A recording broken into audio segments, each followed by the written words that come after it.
Hi all, welcome to basic kitchen. ഇന്നത്തെ നമ്മുടെ recipe special puttu ബിരിയാണിയാണ്. ഇത് വളരെ പെട്ടെന്ന് തന്നെ ബ്രേക്ക്ഫാസ്റ്റിനോ ഡിന്നറിനോ വേണ്ടി നിങ്ങൾക്ക് ചെയ്തെടുക്കാൻ പറ്റിയ ഒരു വിഭവമാണ്. അതുപോലെ തന്നെ സ്പെഷ്യൽ ഗസ്റ്റ് ഉള്ളപ്പോഴും നിങ്ങൾക്ക് ഇത് സ്പെഷ്യലായിട്ട് അവർക്ക് വേണ്ടി ചെയ്ത് കൊടുക്കാം. ആദ്യം തന്നെ ഇതിലേക്കുള്ള മസാല എങ്ങനെ തയ്യാറാക്കാം എന്ന് നോക്കാം. ഞാനിവിടെ 1/2 കിലോ ബീഫ് നല്ലവണ്ണം വാഷ് ചെയ്തെടുത്തിട്ടുണ്ട്. അതിലേക്ക് 2 ടീസ്പൂൺ മഞ്ഞൾപ്പൊടിയാണ് ചേർത്തിരിക്കുന്നത്. ബീഫും മട്ടനുമൊക്കെ വയ്ക്കുമ്പോൾ കുറച്ച് മഞ്ഞൾപ്പൊടി ഏറെ ഇടുന്നത് നന്നായിരിക്കും. ഇനി ഇതിലേക്ക് 1 ടീസ്പൂൺ ഉപ്പ് ചേർത്ത് കൊടുക്കാം. ഇനി ഇതിലേക്ക് 1 ടീസ്പൂൺ കുരുമുളക് പൊടിയാണ് ചേർക്കുന്നത്. ബീഫിന് പകരം ചിക്കനോ മട്ടനോ ഈ റെസിപ്പിക്കായി യൂസ് ചെയ്യാവുന്നതാണ്. ഈ സ്റ്റേജിൽ ഉപ്പ് വളരെ കുറച്ച് മാത്രം ചേർത്ത് കൊടുത്താൽ മതിയായിരിക്കും. ഇനി ഇത് നല്ലവണ്ണം ഒന്ന് ഇളക്കിയെടുക്കാം. അതിനുശേഷം ഇതിലേക്ക് 1 കപ്പ് വെള്ളം ചേർത്ത് കൊടുക്കാം. കുക്കർ മൂടി കൊണ്ട് അടച്ച് ഒരു 3 വിസിൽ വന്നു കഴിഞ്ഞാൽ ഓഫ് ചെയ്ത് വെക്കാവുന്നതാണ്. അടുത്തതായി ചൂടായ ഒരു പാത്രത്തിലേക്ക് 1 ടേബിൾ സ്പൂൺ വെളിച്ചെണ്ണ ഒഴിച്ചു കൊടുക്കാം. ഇനി 3 വലിയുള്ളി നീളത്തിൽ അരിഞ്ഞത് ഇതിലേക്ക് ചേർത്ത് കൊടുക്കാം. ഈ റെസിപ്പിക്ക് മൊത്തമായി ഒരു 5 സവാളയാണ് ഞാൻ അരിഞ്ഞു വെച്ചിരിക്കുന്നത്. ഇനി ഇതിലേക്ക് 1 ടീസ്പൂൺ ഉപ്പ് ചേർത്ത് കൊടുക്കാം. ഉപ്പ് ചേർക്കുമ്പോൾ സവാള പെട്ടെന്ന് തന്നെ നമുക്ക് വഴന്ന് കിട്ടും. സവാളയെല്ലാം നല്ലവണ്ണം ഒന്ന് ബ്രൗൺ ആക്കി എടുക്കണം. ഇനി ഇതിലേക്ക് 1 പിടി കറിവേപ്പില നമുക്ക് ചേർത്ത് കൊടുക്കാം. കറിവേപ്പില എത്രത്തോളം ചേർക്കുന്നോ അത്രത്തോളം ഇതിൻ്റെ ടേസ്റ്റ് കൂടും. ഇനി നമുക്ക് അരിഞ്ഞു വെച്ചിരിക്കുന്ന 2 ഗ്രീൻ ചില്ലീസ് ചേർത്ത് കൊടുക്കാം. ഇനി ഈ പച്ചമുളകിൻ്റെ പച്ചമണം മാറാനായി ഒന്ന് വഴറ്റിയെടുക്കാം. അടുത്തതായി 1 ടീസ്പൂൺ മഞ്ഞൾപ്പൊടി ഇതിലേക്ക് ചേർത്ത് കൊടുക്കാം. ഇനി ഇതിലേക്ക് ചേർക്കേണ്ടത് 1 ടീസ്പൂൺ മുളക് പൊടിയാണ്. കാശ്മീരി മുളക് പൊടിയാണ് ഞാൻ ഇതിലേക്ക് ചേർത്തിരിക്കുന്നത്. ഇനി ഇത് നല്ലവണ്ണം ഒന്ന് വഴറ്റി കൊടുക്കാം. അടുത്തതായി ഇതിലേക്ക് ചേർക്കേണ്ടത് ഇഞ്ചി വെളുത്തുള്ളി ചതച്ചതാണ്. അത് ഏകദേശം 2 ടേബിൾ സ്പൂണോളം ഞാനിവിടെ ചേർക്കുന്നുണ്ട്. നോൺ വെജായി ചെയ്യുന്ന ഏകദേശം എല്ലാ റെസിപ്പീസിനും ഞാൻ ഇഞ്ചിയും വെളുത്തുള്ളിയും ചതച്ചാണ് ചേർക്കുന്നത്. ഇഞ്ചിയും വെളുത്തുള്ളിയും നല്ലവണ്ണം ചതച്ച് ചേർക്കുമ്പോൾ പെട്ടെന്ന് തന്നെ അതിൻ്റെ ഫ്ലേവർ മസാലയിലേക്ക് കിട്ടുന്നതാണ്. ഇഞ്ചിയുടെയും വെളുത്തുള്ളിയുടെയും പച്ചമണം ഒന്ന് മാറിക്കിട്ടിയിട്ടുണ്ട്. ഇനി ഇതിലേക്ക് 1 ടേബിൾ സ്പൂൺ മീറ്റ് മസാലയാണ് ഞാൻ ചേർക്കുന്നത്. മസാലപ്പൊടിക്ക് പകരം നിങ്ങൾക്ക് 2 ടീസ്പൂൺ മല്ലിപ്പൊടി, 1 ടീസ്പൂൺ മുളക് പൊടി, പിന്നെ 1 ടീസ്പൂൺ പെരുംജീരകപ്പൊടി ഇതുകൂടി ചേർത്ത് കൊടുത്താലും മതിയായിരിക്കും.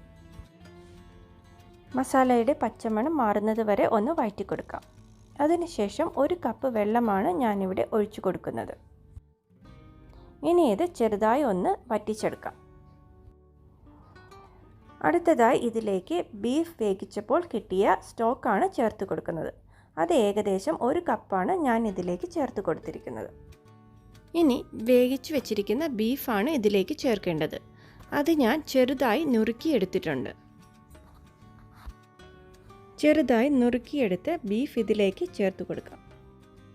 ഈ മസാലക്കൂട്ട് കൊണ്ട് തന്നെ വളരെ വ്യത്യസ്തമായ വിഭവങ്ങളായ കുട്ടിപ്പത്തിരി അല്ലെങ്കിൽ തിക്കിടി പോലുള്ള വിഭവങ്ങൾ നമുക്ക് ചെയ്തെടുക്കാം.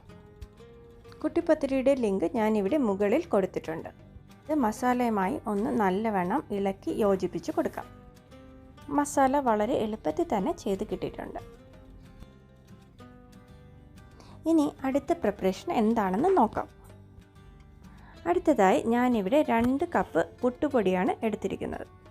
ഇതിലേക്ക് 1 ടീസ്പൂൺ ഉപ്പ് കൂടി ചേർത്ത് കൊടുത്തിട്ടുണ്ട്.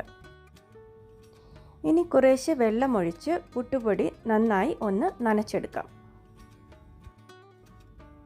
വലിയ കട്ടകളൊക്കെ ഒന്ന് പൊടിച്ചെടുക്കാം. കുറച്ച് കട്ടകളൊക്കെ ഉണ്ടായിരുന്നാലും കുഴപ്പമില്ല.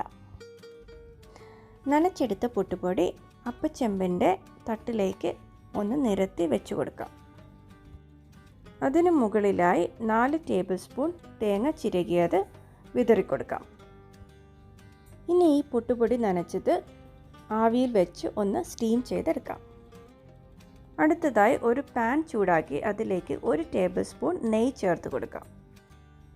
അതിലേക്ക് ഒരു പിടി സവാള നീളത്തിൽ അരിഞ്ഞത് ചേർത്ത് കൊടുക്കാം. ഇനി ഈ സവാള നല്ലവണ്ണം ഒന്ന് മൂപ്പിച്ചെടുക്കാം. സവാള ബ്രൗൺ ആയി കിട്ടിയിട്ടുണ്ട്. ഇനി ഇത് എണ്ണയിൽ നിന്ന് മാറ്റിയെടുക്കാം.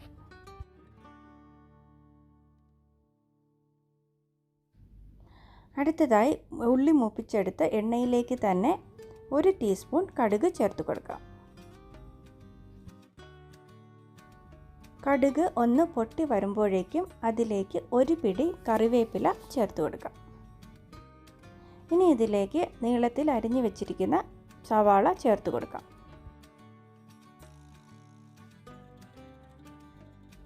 ഇനി ഇതിലേക്ക് 1/2 ടീസ്പൂൺ ഉപ്പ് ചേർത്ത് കൊടുക്കാം. അതിനുശേഷം നല്ലവണ്ണം ഒന്ന് വഴറ്റിയെടുക്കാം. സവാള നല്ലവണ്ണം ഒന്ന് വഴന്ന് കിട്ടിയാൽ മതിയായിരിക്കും. ഇത് നല്ലവണ്ണം ബ്രൗൺ ആക്കി എടുക്കേണ്ടതില്ല. ഇനി ഇതിലേക്ക് നമുക്ക് 1 ടീസ്പൂൺ മഞ്ഞൾപ്പൊടി ചേർത്ത് കൊടുക്കാം. ഇനി നല്ലവണ്ണം ഒന്ന് മഞ്ഞൾപ്പൊടിയുടെ പച്ചമണം മാറുന്നത് വരെ വഴറ്റിയെടുക്കാം. അടുത്തതായി 2 മുട്ട നല്ലവണ്ണം ബീറ്റ് ചെയ്തത് ഇതിലേക്ക് ചേർത്ത് കൊടുക്കാം. ഇനി ഇത് മുട്ട തോരനൊക്കെ ചെയ്യുന്നത് പോലെ ഒന്ന് നല്ലവണ്ണം ഇളക്കി യോജിപ്പിച്ച് കൊടുക്കാം. ഇനി ഇതിലേക്ക് വേവിച്ച് വെച്ചിരിക്കുന്ന പുട്ടുപൊടി ചേർത്ത് കൊടുക്കാം.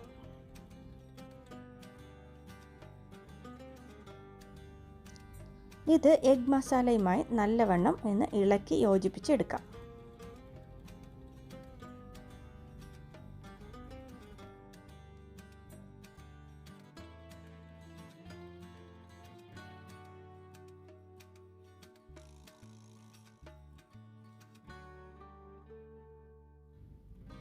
ഇനി ഇതിലേക്ക് തയ്യാറാക്കി വെച്ചിരിക്കുന്ന മസാലയിൽ നിന്ന് പകുതി ഭാഗം ചേർത്ത് കൊടുക്കാം.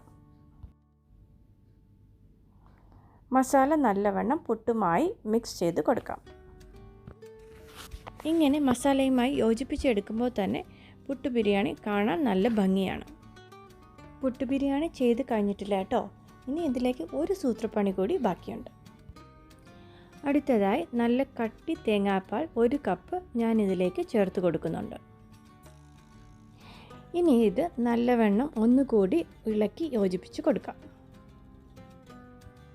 അടുത്തതായി ചെറുതായി അരിഞ്ഞ 1 പിടി മല്ലിയില ഇതിന് മുകളിലായി വിതറി കൊടുക്കാം. അതിനുശേഷം മൂപ്പിച്ചെടുത്ത സവാള ചേർത്ത് കൊടുക്കാം. നമ്മുടെ സ്പെഷ്യൽ പുട്ടു ബിരിയാണി റെഡി ആയിട്ടുണ്ട്. ഇത് വളരെ ടേസ്റ്റിയായ ഒരു വിഭവമാണ്. നിങ്ങളെല്ലാവരും വീട്ടിൽ ഇത് ചെയ്ത് നോക്കണം. കൂടാതെ ചാനലൊന്ന് സബ്സ്ക്രൈബ് ചെയ്യാൻ മറക്കരുത് കേട്ടോ. അതുപോലെ താഴെ കാണുന്ന ബെൽ ഐക്കൺ ഒന്ന് ക്ലിക്ക് ചെയ്തിരുന്നാൽ പുതിയ റെസിപ്പിയുടെ നോട്ടിഫിക്കേഷൻ അപ്പോൾ തന്നെ നിങ്ങൾക്ക് ലഭിക്കുന്നതാണ്. Hope you all enjoyed the video. Thank you for watching Basic Kitchen.